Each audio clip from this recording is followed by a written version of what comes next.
In this example, we'll look at how to do something that is counterintuitive, goes against the norm, what is expected. Criminals do things we don't expect. They surprise us. We want to take that same idea and surprise them, go against their expectations, go against their training. It is very common when someone grabs the gun of a law enforcement officer, he's trained to go backwards. So he will go backwards and he will cover the gun with both hands. The problem is you now have two hands that are occupied and you have an attacker that can take a weapon and harm you or punch you and hurt you. We want to see how can we disrupt that. In this example, we're going to look at taking the gun forward into the attacker. So this is a situation he's unfamiliar with, and then we will take the gun away as we rotate out, and then Łukasz will clear the weapon, and then we'll do it from the other side so you can see that either side can move and how we can use this effectively and then use the gun at very close range. So what's going to happen is I'm going to simulate I'm grabbing the gun, something that can and does happen to police officers. Someone comes specifically to the weapon. In this example, he's going to take this gun and he's going to, as I go for it, instead of him ending with two hands on the gun, two dead hands, trying to defend his gun, leaving me with the opportunity to perhaps use the other hand to hurt him or to release and then hurt him, what I want to do is he's going to take this gun and drive it into me. He's going to walk this hip into me, making the space zero, which means I have to clear to try to get to the weapon and use two hands. This gives him freedom to now take this hip and drive it far away again and clear me from the weapon. So that's a first variant. You're doing something unexpected. Driving the weapon in, if you do this well, you could hit him in the groin, you could hurt him.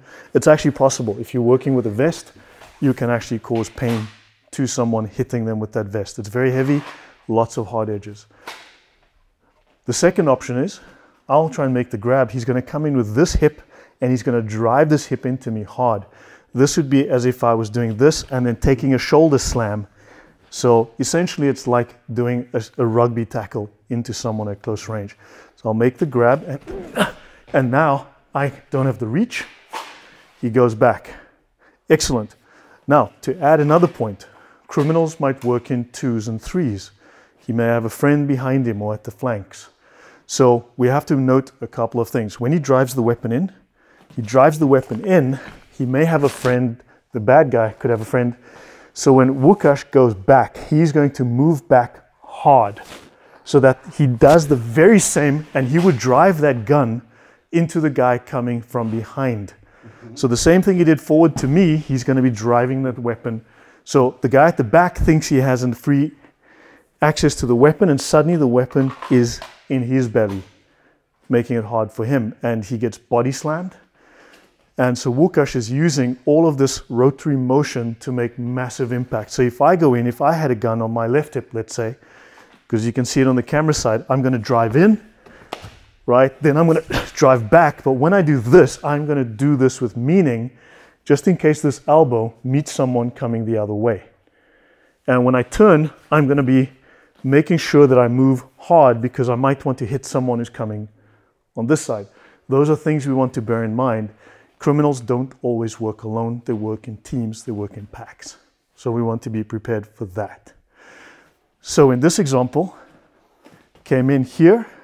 Now, again, with Piper, it's very normal. I lean away and I make an attack. Hopefully I can catch him there. Clear.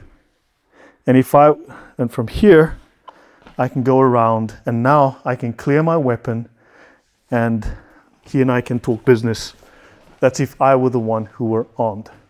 So these are things, the Piper system makes it very easy to move. So for instance, if I were here trapped, it's very easy. If this were my knife hand or weapon here on my leg, I would be able to, from here, rotate, clear the weapon, and use this weapon at close range. From here, I have access, notice, to the knee, to buckle. I can clear this arm, right? Now, there's always risk, but notice I have a weapon. I can walk him through. Excellent. One hand. So, because of the silat component, We are very comfortable doing manipulations, takedowns, and keeping the weapon very close to us without exposing and extending.